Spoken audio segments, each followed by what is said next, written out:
Hi, Lisa Marie from Global One Health. In this video, I want to talk about the lockout.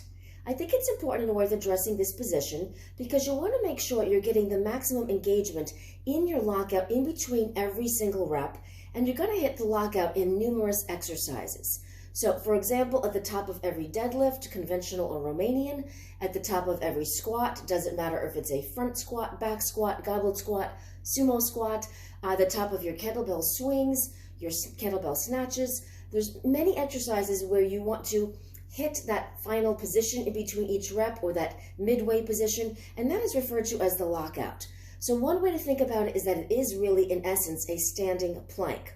So I'm going to show it to you from a couple different angles, right? So obviously the width of the legs is going to vary based on the exercise. When you're squatting, you're going to be in a wider stance, potentially slightly externally rotated, perhaps a little bit more externally rotated or wider if you're going for sumo.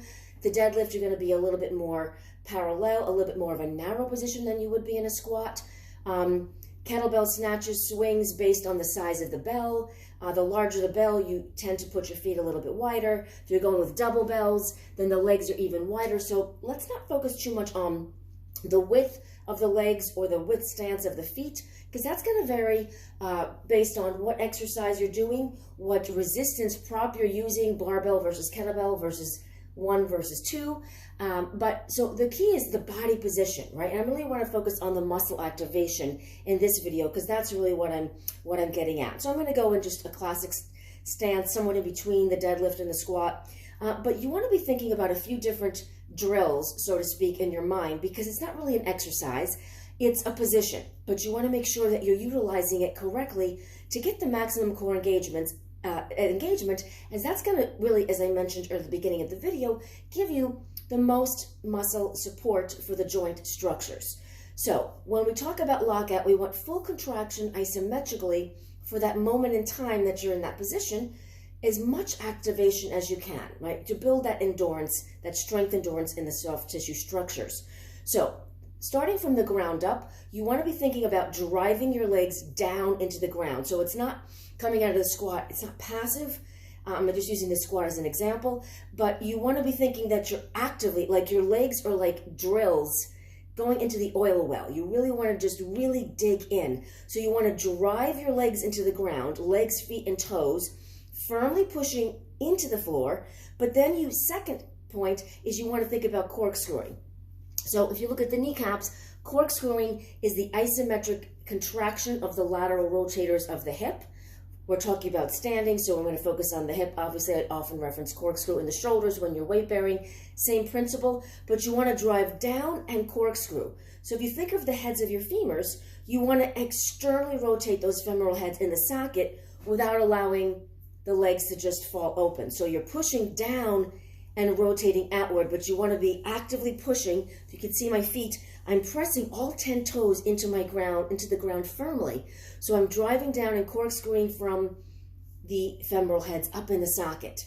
Now, as I push down, I'm going to create more isometric contraction in my quads and my hamstrings.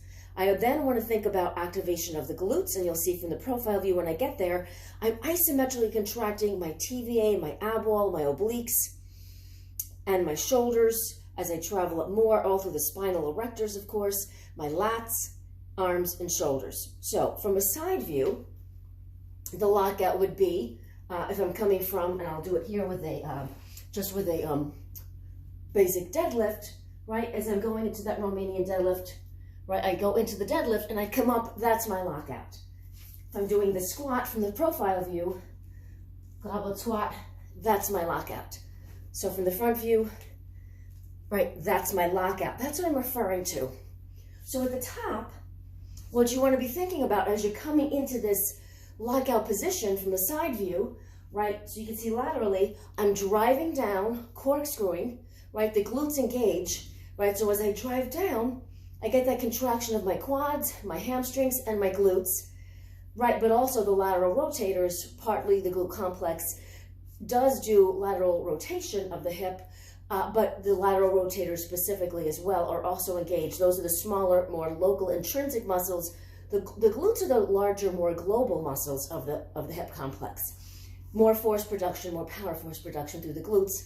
the lateral rotators. Therefore, the lateral rotators are more stabilizers, so you want them engaged. Now, I want to be thinking about engaging my lats. Of course, my spinal erectors are working to support my posture. So if I'm deadlifting, I'm keeping neutral spine. Notice that's also the hike of the kettlebell swing.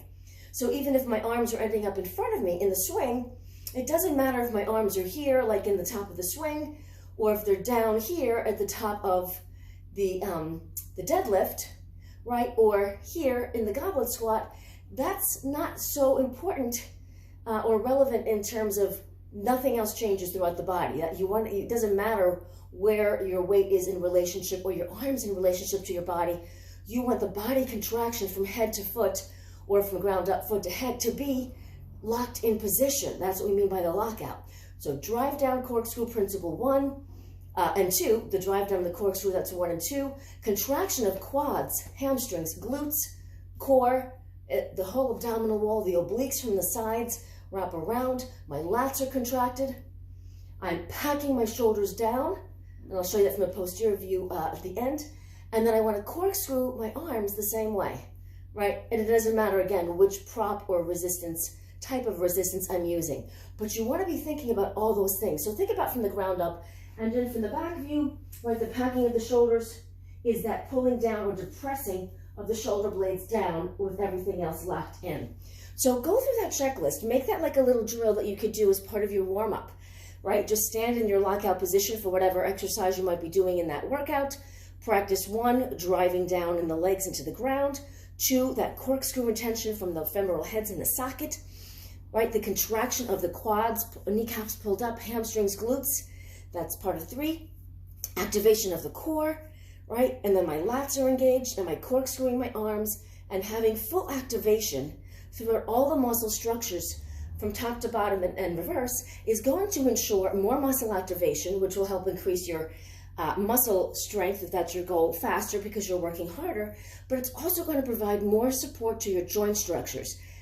Extremely important when under load, and if you're working to get stronger and increase the load, as I often reference, the more that you increase your load, the more you want to increase your work capacity to safely support that load, right? The more you want to keep in mind, the more joint load that you are putting against your body, your muscles have to step up to the plate. So focus on lockout. It's critically important. And then you want to make sure between every rep, again, whatever the exercise where you're going to hit that standing position for that moment, fully engage and just practice it as a drill. This way you know when you're under load and now your mind is distracted on supporting the weight and all the other things that are happening in the exercise itself. Own the lockout, make it a drill, do it on your own. I highly suggest it, and it will definitely work to your advantage when you need it and when you are under more significant weight load in your movement. So do give that a try.